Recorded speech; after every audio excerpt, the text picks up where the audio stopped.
Robert Bonic is back home with a new team. The prolific scoring guard begins a new chapter in the PBA by joining the NLEX Road Warriors. Now, what should we expect this time around from Berto, the former PBA All-Star, former King Lion, the Red Mamba, as I call him? Let's find out. Joining us right now to go all out on this story, live inside the studio, is Berto himself, Robert Bonic. Ice in my veins. Kailangan ko lapitan. Dahil si Berto to. Dahil si Berto. First interview, di ba? On CNN. Yes, yes. Tinanggal mo lahat. Oo, para sa'yo. Nagangkas pa. Di ba nagangkas ka pa, sabi mo? Yes. Bati ka muna sa mga fans. Go ahead.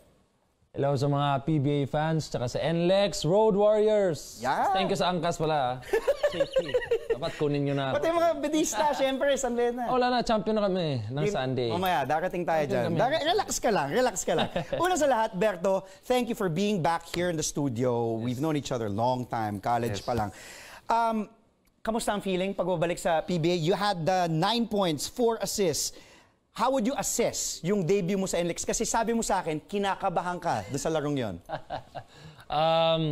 Una, gusto ko magpasalamat sa buong PBA, di ba? Kasi tinanggap nila ako eh. Bumalik ako, walang ibang isip, kundi tinanggap nila ako. Nung first game, kinakabahan talaga ako. Kasi? Sobra. Ang rookie? Kasi I take pride on preparation eh. Tapos ito yung isa sa mga hindi ko na-anticipate, hindi ako masyadong prepared, di ba? Kasi kumpiyansa ako sa sarili ko. Tapos yun yung isang mga times na hindi ako kumpiyansa eh. Kasi 2 months bago ako nakahawak ng bola. Tapos nag-practice ako ng Tuesday. Wednesday, kalaban mo ka agad, talk and text, diba? So medyo, for the first time, medyo kinakabahan ako. Hindi ko alam kung ano ipapakita ko, diba? So, Saan parte ng laro, I mean, it's part of your genes. Kumbaga, basketball is basketball. Pero may parte ba na kung saan nahirapan ka? Siguro sa sa timing or yung fatigue? Anong parte ng laro ka? Lahat. Bata ka pa! Kinakabahan ako kasi, yun nga, kahit lahat ng mga basketball players, alam nila to. Kahit nag-gym ka, pag hindi ka naman naglalaro, pagpasok mo, maninibago ka talaga eh. Kaya kinakabahan ako, hindi ko alam anong gagawin. Tapos isang practice lang with my teammates. So, hindi ko alam paano kami magano, di ba? So, at least maganda naman pinakita namin nung first half eh. Lumamang kami. Pero yun nga, kasi nga hindi kami masyadong, di pa kami buo.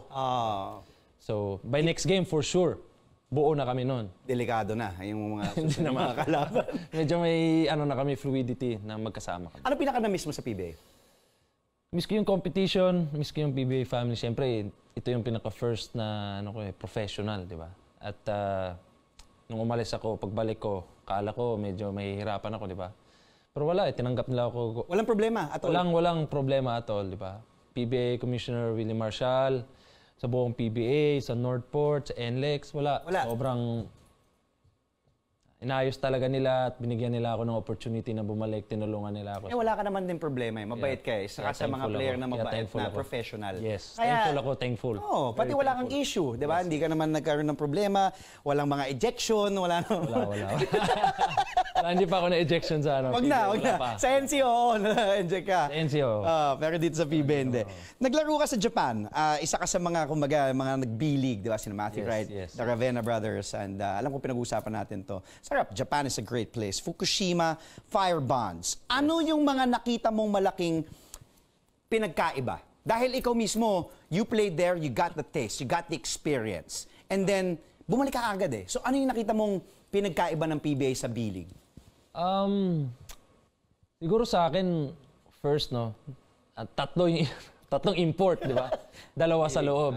So, tsaka may isang Asian import. So, bali 3 kami, di ba? At yung game style kasi para siyang college eh. Kasi 10 minutes eh. So, mabilis. So, ang tingin ko talaga eh, mas for me lang pwede naman ako magkamali, di ba? May naman tayo sa sariling idea. Hindi, pero ikaw mismo na-experience. Para sa akin, sobrang skilled ng mga Pilipino. College-wise, high school-wise, kahit sa pro. Sobrang skilled talaga. Yun lang siguro yung hindi ko nakita sa Japan. Pero naman, sa Japan naman, grabe yung effort nila. Warm up pa lang, pagod na nga ako eh. Sa sobrang ibang klase yung intensity tsaka effort nila. Diba? Nadadala nila yung, hindi ko naman sinasabing hindi sila kasing skilled na mga professional natin. Diba? Medyo maangat ng tayo konti. Pero yung effort nila eh.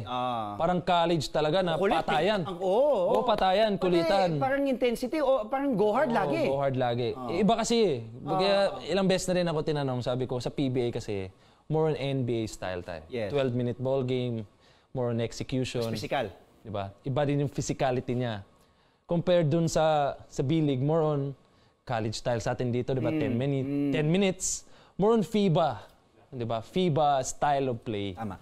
Kaya pag nakikita mo yung iba, di ba, ang galing sa FIBA, pagdating naman sa NBA, kasi iba yung ibang style of play, di ba? So, believe din ako na sa daming Pilipino na pumunta doon, nakapag-adjust din, di ba? So, happy din Hindi ka nahirapan sa adjustment? Hindi naman, kasi dumaan ako sa college eh. Nandun ako eh. Tapos yung style din kasi ni Coach Pido nung time na yon, ganun din takbuhan. So, medyo yung yung 10 minutes na style, yung pukpukan, di ba? First 3 minutes, pinaka-importante, takbuhan agad, pagod ka na, tapos ang bilis ng ikutan, di ba? Yan lang naman. Eto, NLEX. Paalam natin, live tayo. How are you liking the environment? Sabi mo, you just practiced. Kasi nabalita, nag-offer nung Sunday, nakita tayo game 2 sa MOA, Beda Mapua sa NCAA. Tapos, Monday, Sunday nabalita na Monday, naging official, nag-practice ka Tuesday. Kamusta ang trato ng NLEX? How's the whole NLEX environment? Okay naman. Sobrang inalagaan talaga din ako. Siyempre, mag-start yun kay Boss MVP, going down to our governor, di ba? Boss Ronald, coaching staff, teammates. Ang mabait eh. Di ba? Siyempre, ang dami din namin bitista doon. Sean Anthony, naging teammate ko sa Northport. Si Clint, teammate ko sa Northport. Si Kentoy, teammate ko din. So, medyo may familiarity na ako sa mga kasama ko. So, coaching staff ko, nakasama ko, Coach JB Season, kasama ko sa San Beda, nag-champion na rin kami. Coach Frankie, bago lang kami nagkakilala, pero for sure, nandyan yung pagka-business. Pati yung pagka-Beda, yung Beda connection. Di ba? So, all in all, maayos. Sana panalo ng first game, pero okay lang. Kakasag pa lang naman ni Robert Bolick eh. Ang dami pa natin pag-uusapan dito. Ang dami ko pang gustong tanong. May mga tanong din yung mga fans. When you played your first game dito sa NLEX, one of its pillars, si Kuya Asi. Sabi mo, ilang taon ka nung nagsastart si Kuya Asi? Baka 3 years old pa. Ano na si Kuya Asi? Pro na. Pag-usapan natin yon. Yung how fitting, yung first game back in the PBA mo, si Kuya Asi Taulaban naman nag-bid farewell. Lahat ng yan, pag-uusapan namin ni Robert Bolick after a really quick timeout. Stay tuned to Sports Desk, only here on CNN Philippines, where we go all out for the day's top sports stories, and we're still with Robert Bolick.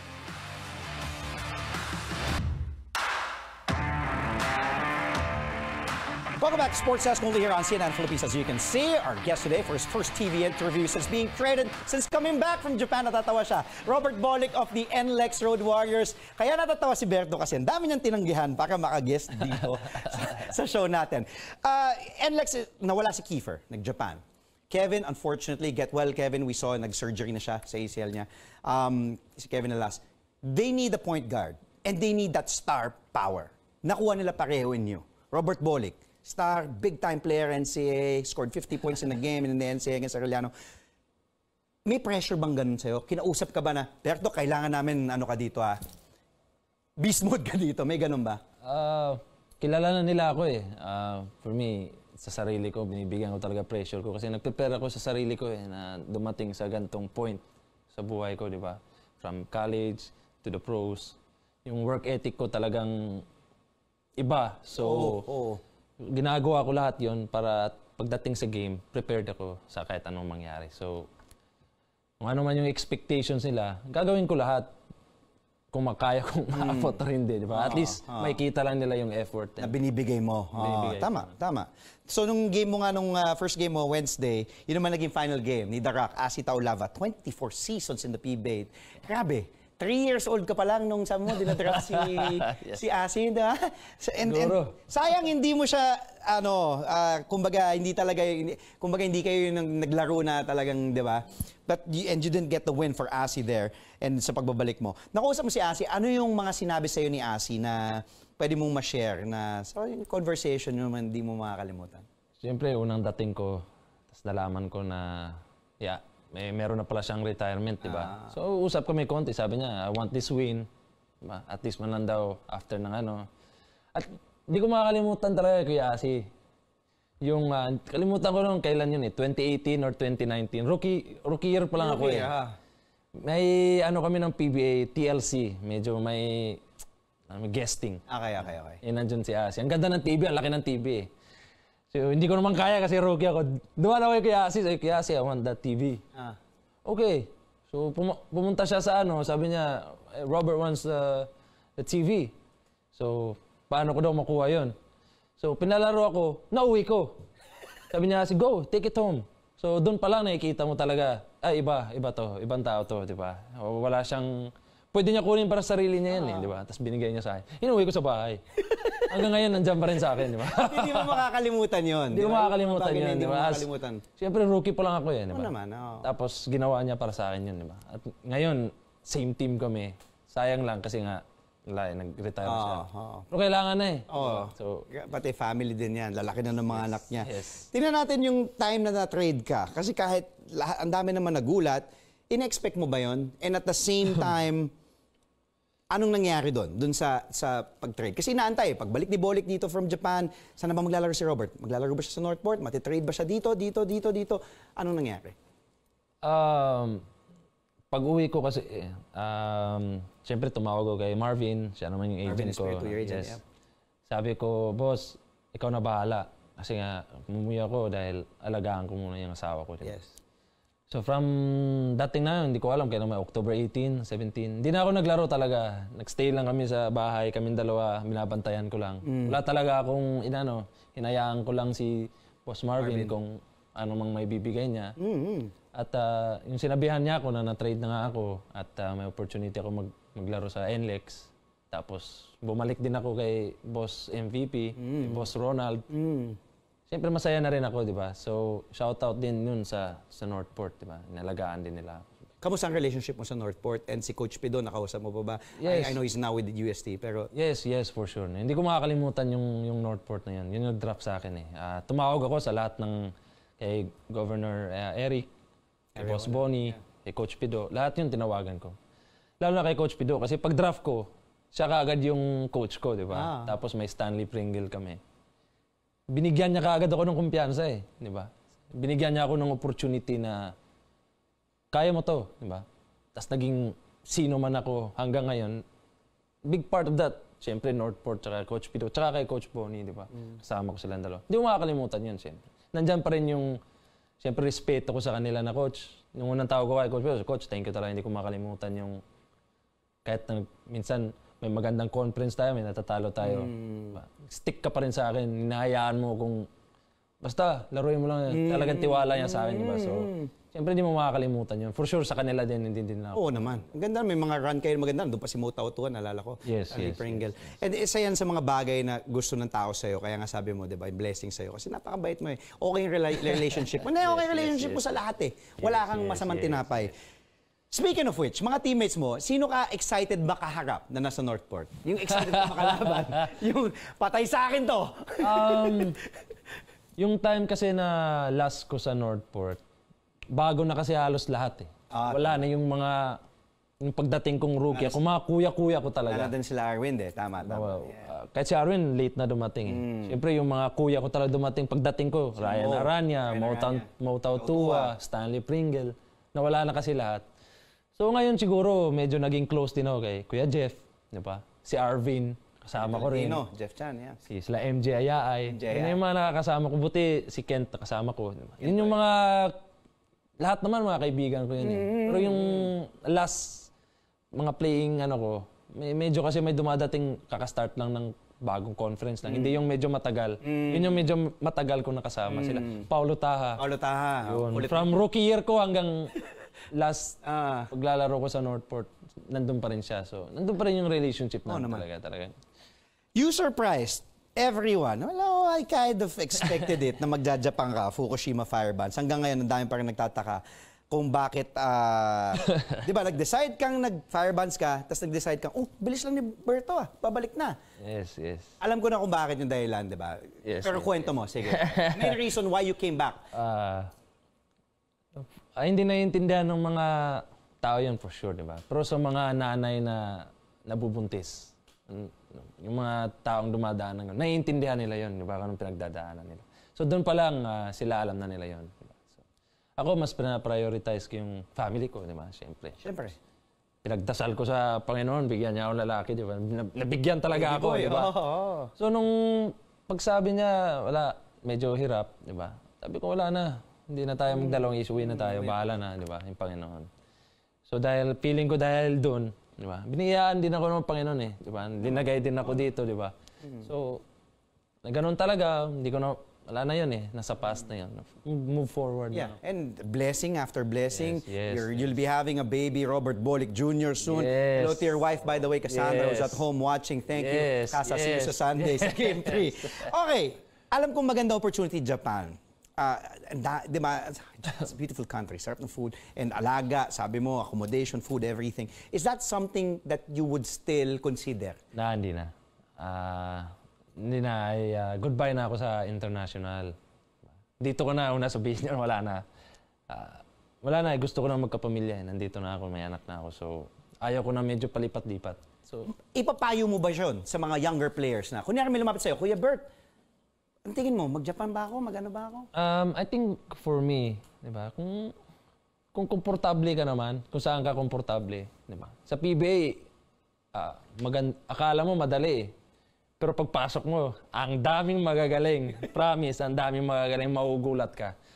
So, nasa sayo na yun eh, yung opportunity, di ba? Sinasabi ko nga, if you have an opportunity to play, di ba? Once in a lifetime opportunity sa ibang bansa, di ba? Why not? No? If yun naman yung gusto mo. But kung gusto mo rin magstay dito, ready ka rin. Kasi, feeling ko nga, mas mahirap pa rito eh. Feeling ko lang kasi sobrang, ang daming gagaling eh.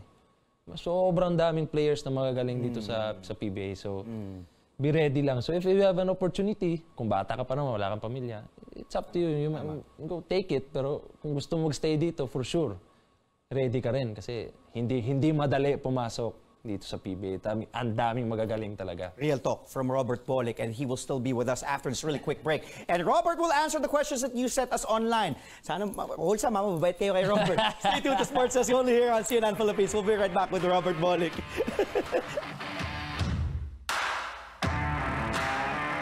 And we're back. Thank you for joining us. Of course, our guest today, basketball star Robert Bolick of the NLEX Road Warriors. Now, he will answer a question that you sent us online. Sana may oras pa, pero isa lang. Ito, galing kay James Oliver Zapata on Instagram, ang mafe-fit namin on the show. And he wants to know, Berto, ito ang tanong, anong experience sa ibang bansa ang ma-apply mo daw sa NLEX para mapasok sa quarterfinals?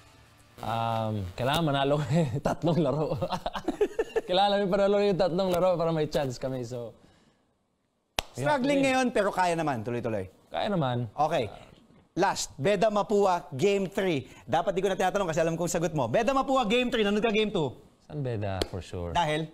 Kahit mas experience Mapua? Listo eh, di ba? Die hard eh. Feeling ko, lamang kami ng 5. Feeling ko 86-81. Feeling ko lang. Feeling ko lang. Feeling ko lang. Grabe. Okay. San Beda. Again, former San Beda, King Red Lion, Red Mamba, lahat na. Berto, Robert Bolick of the NLEX Road Warriors. Maraming salamat, Berto. Alam mo, mahal kita. Thank you. Wife mo, Sandra. Thank you. And your baby Bolick Jr. Yes. Thank you. Gusto mo ikaw na mag-extra? Sige, basahin mo. Para palitan mo ako. And we've reached. And go. And we've reached today's finish line. Join us again tomorrow for Sports Desk. Weekend at 11 a.m. on Sunday and 9:30 a.m. On Monday for Sports Desk. Live. Ang hirap pala nito. At 8:30 p.m. Live at 8:30 p.m. I'm Robert Bolick. Have a great weekend. Yes! Ako na papalit.